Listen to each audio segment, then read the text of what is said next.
हमारे चैनल से जुड़े रहने के लिए YouTube पर इस चैनल को सब्सक्राइब करें।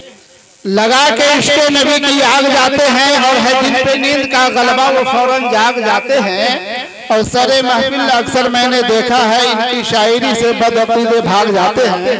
बिरादरान मिल्लत इस्लामिया, आप तमाम हज़रात से गुजारिश है कि इधर उधर जाने की कोशिश न करें। अब अपने माथे की निगाहों से अपने पीर मुर्शिद की ज़ियारत कर रहे हैं।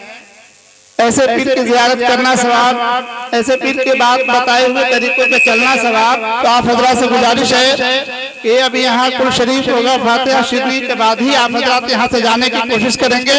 अब बिला ताख़ीर अब तकरीर के लिए आप हज़रात के सामने हज़रत अल्लामा मौलाना मोहम्मद मुफ्ती रजब अली साहब जो कि औरंगाबाद से जो चल कर आए हैं, उनसे मैं गुजारिश कर रहा हूँ कि माइक पे आए और हम सामईन को अपने खिताब से नवाजें। और देखिए, अपने पीर मुर्शिद की ज़ियारत करते रहिए। किसी ने शायर कहा है कि जिंदगी भर के इबादत का सिला मिल जाएगा, जिंदगी भर के इबादत का सिला मिल जाएगा और पकड़ ले पीर का दामन खुदा मिल जाएगा। जिंदगी भर के इबादत का सिला मिल जाएगा और पकड़ ले पीर का दामन खुदा मिल जाएगा। और मिलेंगे फातिमा अली हसन हुसैन मिल जाएंगे जब कादरी सिलसिला तुम्हारा मिल जाएगा, जब कादरी सिलसिला तुम्हारा मिल जाएगा। बिला ताख़ीर मुफ्ती रजब अली साहब से गुजारिश है को माइक पे आए और हम सामईन को अपने खिताब से नवाजें।